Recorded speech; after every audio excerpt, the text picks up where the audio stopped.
Welcome back to the Sic Em Podcast. I'm your host, John Morris. On this week's episode, we're joined by Baylor track and field's Alexis Brown.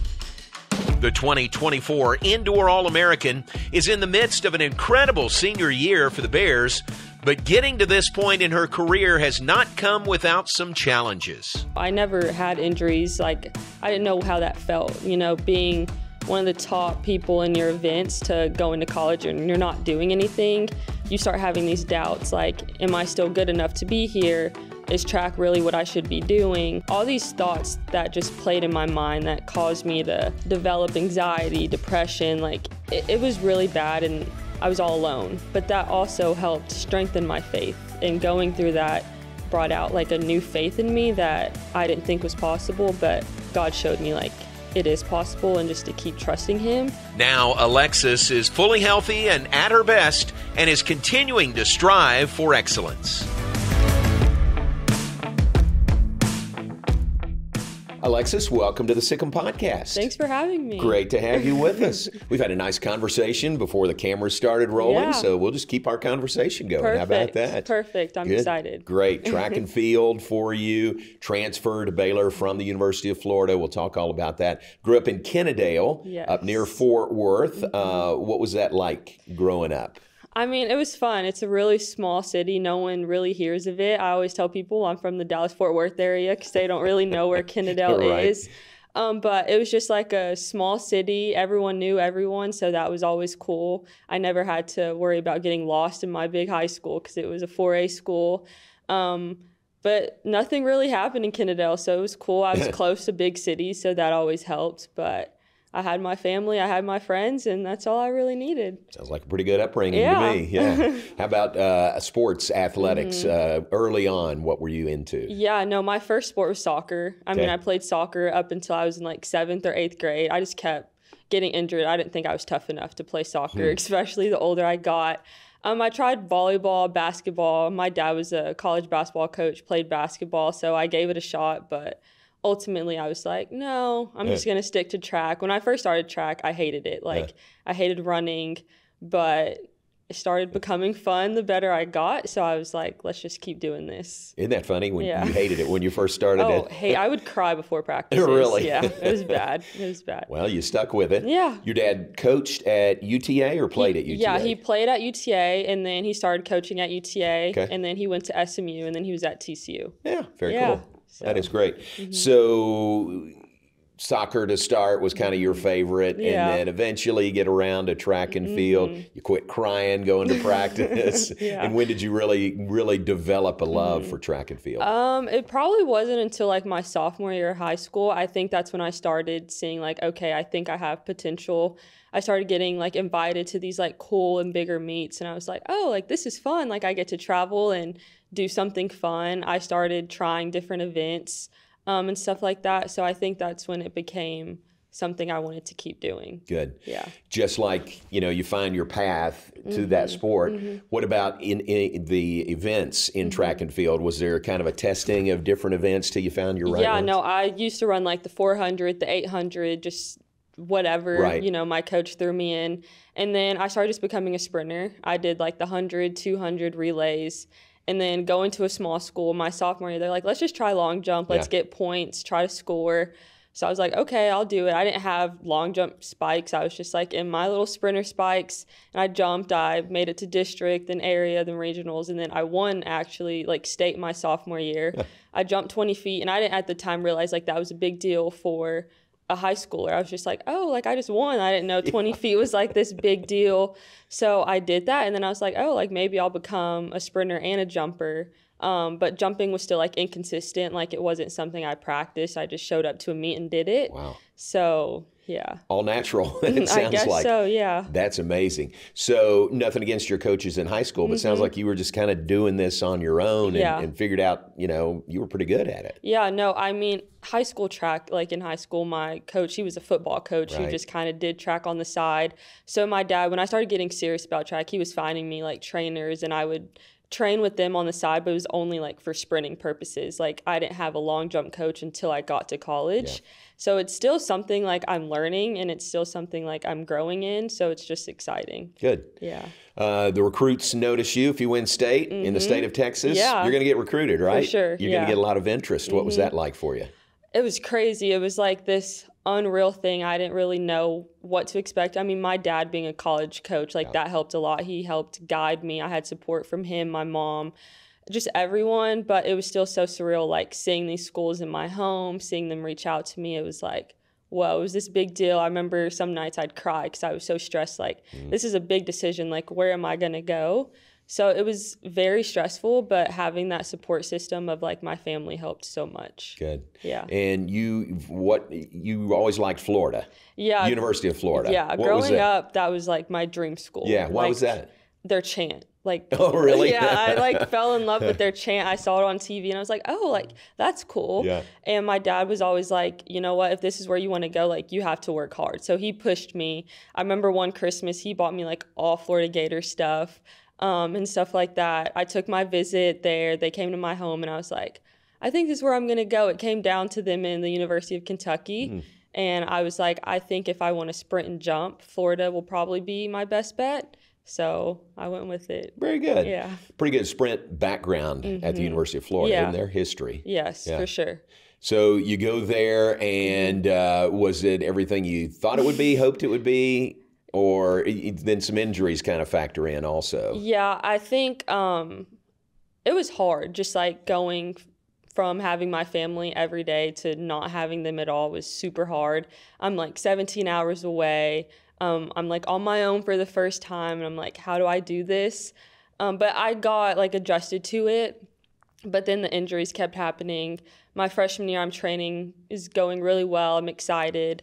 But I started having back issues, and I'm like, where is this coming from? So they were like, we'll just wait until after Christmas break, and if it's still bothering you, we'll get an MRI. Sure enough, I had 3 stress fractures. I had a spondy. I had all these different things going on. So I was in a back brace for like 8 to 10 weeks. Oh. So finally get out of that. Mentally, I was struggling because I have no body. So I'm back training for like 2 weeks, and then boom, COVID happens. So everything gets cut short. I get sent back home. I'm just working out there. I'm like, okay, I'm ready for my sophomore year. And then sophomore year happens, and I start getting these foot pains in my right foot in like September, October. They're like, well, maybe it's just this or that. And I'm like, okay, we'll just keep going. So I keep going, and then finally it's like March, and I like can't walk. And I'm like, this is not normal. Yeah. So I get an MRI, and it's like another stress fracture. So I'm in a cast for 8 weeks. My season's cut short again. I'm like, Lord, like, what are you like trying to teach me right now? So then that happens. I really didn't feel like I had that support when I was at Florida, and that was just super hard. So I was like, but I'm very loyal to staying here. So I keep trying to, work through it. Work through it. It's so emotional. And then I come back my junior year, and it just keeps going downhill. And I talk to my parents, and I'm like, I think it's time for me to just leave. And ultimately, that's what I decided to do. But it was really hard. Yeah. It was really hard. I can tell. I mean, the way you're talking about it, that was tough. You're a long way from home. You keep going through these injuries.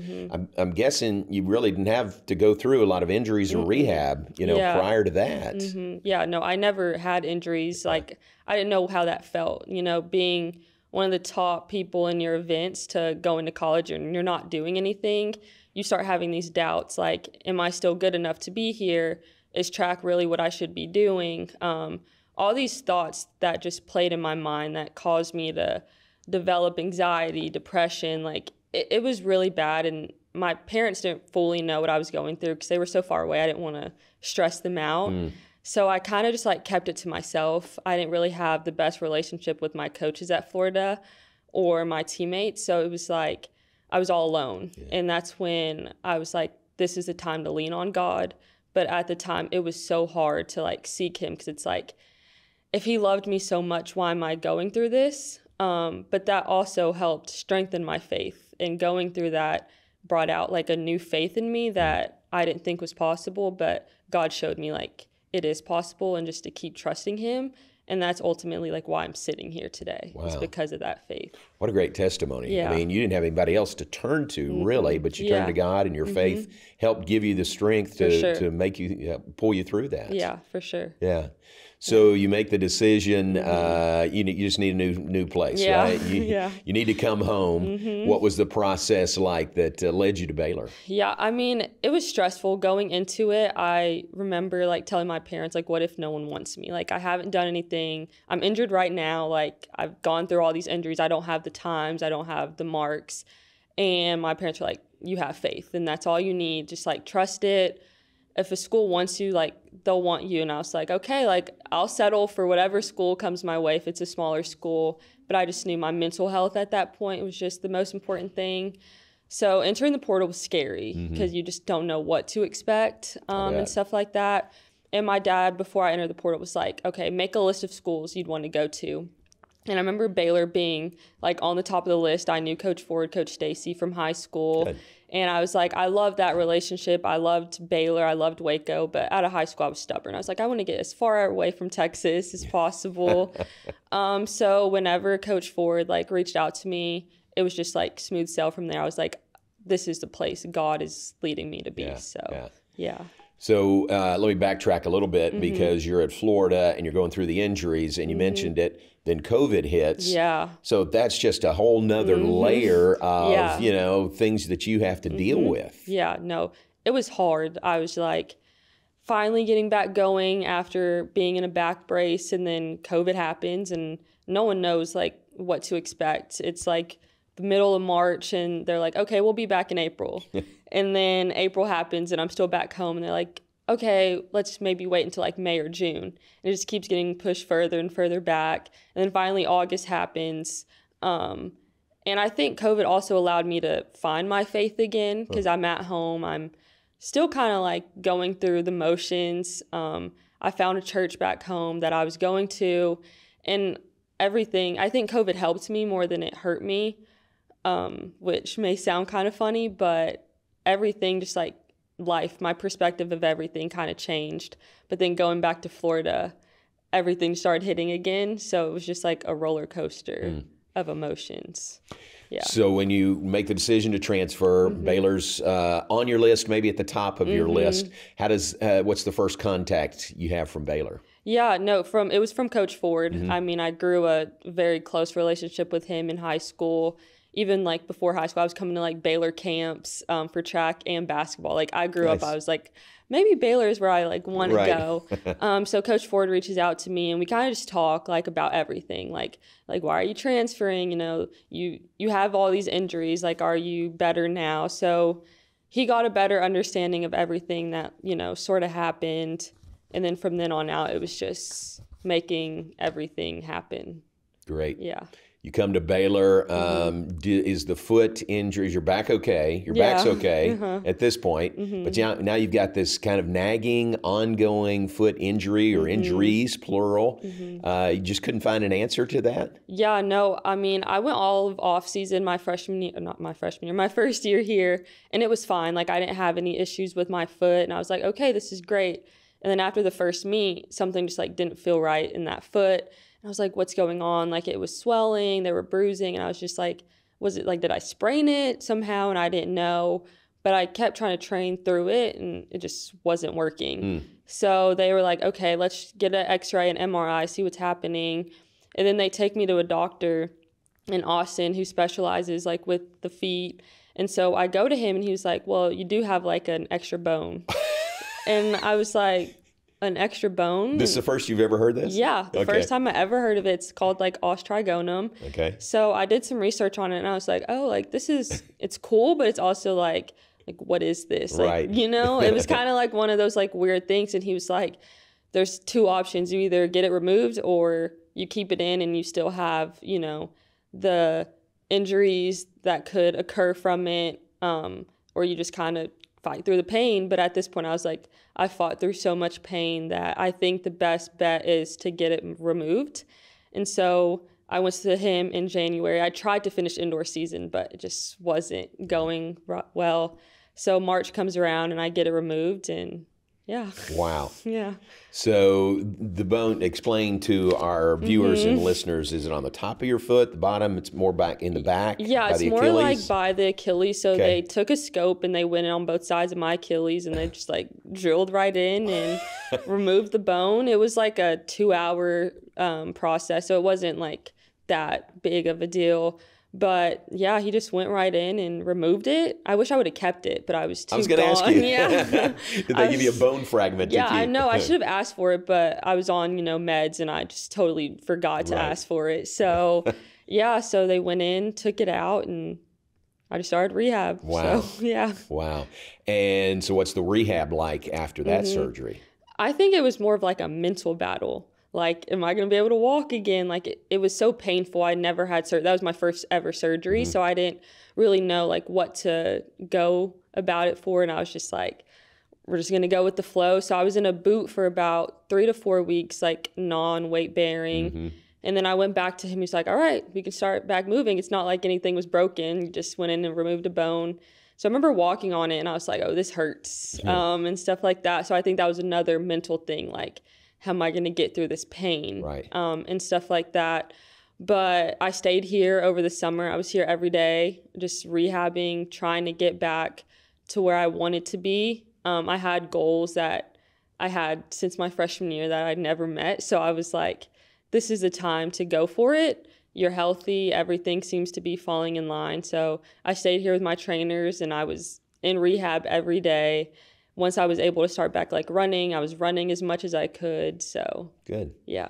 Who was it with the training staff that kind of walked beside you through all this? Yeah, it was really like Cherie. And then I was also working with Jeremy. He kind of works with like every athlete because track was still somewhat in season. So I was going back and forth from like working in hires and going to the track. But they all played a big part. Like if I wasn't with Cherie, I was with Jeremy. If I wasn't with Jeremy, I was with, Kevin. So it was just like a full circle. It was like a family. So we all worked together. That's great. That's good. Safe to say, again, nothing against your former school, but you had a lot of people with you and their arms around you and walking with you through this here. Yeah, and that's something like I'm not afraid to admit. Like coming here, like the family, it's real. Like that Baylor atmosphere, like it's real. And it's something that I wish everyone could, experience, going from a school where I didn't feel like I was wanted or known, kind of just like a person, to coming here and I'm just more than an athlete here. Like I'm a person. They care about my physical well-being, my spiritual well-being, my mental well-being. And it's just like, it's awesome to see it. Yeah. Terrific. That surgery was March a year ago. Would you say you're 100% now? Oh, I'm 100%. I mean, I don't think every athlete's ever 100%. There's always something, but for the most part, like my foot issues, like gone. Yeah. Haven't had any issues with that. My back is great. Yeah. So yeah. Thank the Lord for that. Amen. Have you ever talked to anybody, any other athletes that have been through a similar surgery like that? Yeah. So I'd actually, I'd made an Instagram post about how I'd like had this extra bone. And there was a girl who was a gymnast at Florida who, she messaged me and she was like, I want you to know, like, I went through the same thing. Wow. But she had it on both feet. And so I was like, okay, luckily I only have it on one. So I kind of talked to her about the recovery process, and she was saying how she was able to come back from it. So that gave me motivation, like, okay, if she can do it, I can do it. But it's so rare that it's so hard to like find someone. But it was cool that she had gone through that. Yeah. So yeah. I bet it, I mean, it seems rare to me. I don't know, but it does sound like that it is very rare what you went through. Yeah. And come through it with flying colors and indoor All-American, 60 meters. Congratulations on that. Thank you. What does that mean to you? It's everything. It was something like I worked so hard for. I don't know. It was just so emotional, like having my dad there, and then it was just like a full circle moment. Like you worked so hard for this, and a year ago, like I was in bed crying, wanting to quit, and now it's like this full circle moment that seems still so surreal to me. Like being an All-American, I'm just like, how? Love it. Like it's so cool. Yeah. Yeah. Was that in Boston? Yeah, was that it where was the indoor in Boston. nationals were? Yeah. Yeah. So nice. it was cool. How was that trip? It was fun. Yeah. It was kind of cold and rainy, Right. but ultimately, like, it was just super fun to be there. That's why it's the indoor season because of that. And then now you come outdoors and you're going strong with the outdoor season. It seems like it's going really well for you. Yeah. What's been the highlight for you so far? The first meet, I mean, Clyde Hart, it was home. I was like, okay, like I was nervous. This is my first outdoor season in 2 years. Wow. So I was nervous. I didn't know really like what to expect. And my first event was long jump, and Coach Stacy could tell I was nervous. So she was like, come here. And so we talked, we prayed, and I was like, okay, let's just go have some fun. So my first jump, boom, like I jumped 21:11, school record. Right now it's like still like US #1 in college. So I was just like whoa. First jump. Yeah, first jump. I was like, okay, like built the momentum. And then I think I had too much adrenaline. So then I scratched like the next 2 jumps. And then I come back and I jump that same jump. It's a big PR. It's still, a school record. And so I was like, wow, like this is going to be a cool season. Wow. Yeah. That is great. Yeah. And isn't Stacy great? Oh my goodness. Just her history, her background here. Yes. And now, coaching, you and coaching the other jumpers. Yeah. And she's just perfect for that role. Oh my gosh. She's amazing. She is. She's like a second mom to me. Like I bet. I can go to her about anything and she's understanding. If I'm having a bad day, like she knows. And like I said, going from a program where I didn't feel like I had the best relationship with coaches to being here, and it's like she looks at me like a person. Like to her, I'm just Alexis. Like I'm no one else. I'm not, the school record holder. I'm Alexis. So she's asking me every day, like, how are you doing? Like, are you good? Do you need anything? So just having that just means so much. Yeah. 21:11, is that still your PR? Yeah. I haven't jumped since, so we're going to jump next weekend, and I hope to jump 22. That's the goal. Nice. Yeah. That's a great goal. Yeah. So as we record this, you have the #1 jump in the nation. I mean, think about that. School record and #1 in the nation. That's an amazing accomplishment. Thank you. Think about how many people, are student athletes. Yeah. And they're, they never are close to anything #1 in the nation. You've got that. Yeah, no, it's so cool. That's great. It's awesome. I'm like working towards more. I know with track like that can change by the week. And next week is a big meet for me as I go back to Florida. So that's like been on my calendar. I have some like big goals that I want to reach at that meet. So yeah. What's it going to be like for you going back to Florida? It's going to be hard. Yeah. It's going to be super hard. I mean, I was there for 3 years. I went through so much there that a lot of people don't know I went through. It was just like a really dark place for me. So kind of going back there since I've transferred, like it's going to be hard. But I think what makes it easy is having that Baylor support, like having my coaches, my teammates, my trainers, and all of them knowing what I've gone through. And they've already started reaching out to me like now, like, no, like we have your back, like we're going to be there for you. So having that helps, and then my family's going to be there. They're coming to the meet, so that'll help. So terrific. Yeah. That is great.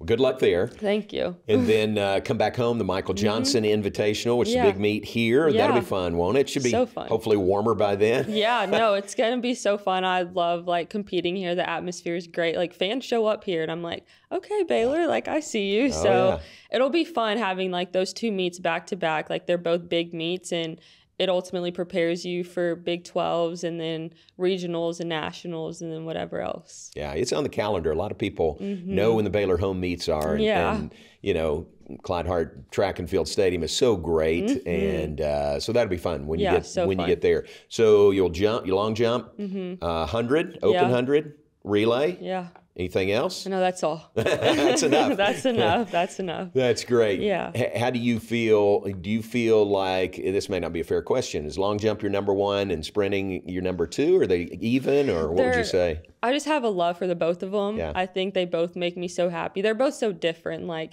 long jump, it's really like, it's just you on the runway. And then when you're running, you have other people, other things to focus on. So it has been hard trying to balance because the technique is different, like on both of them. Long jump's more patient, like the 100, like you're fast from the start. So there's no being patient there.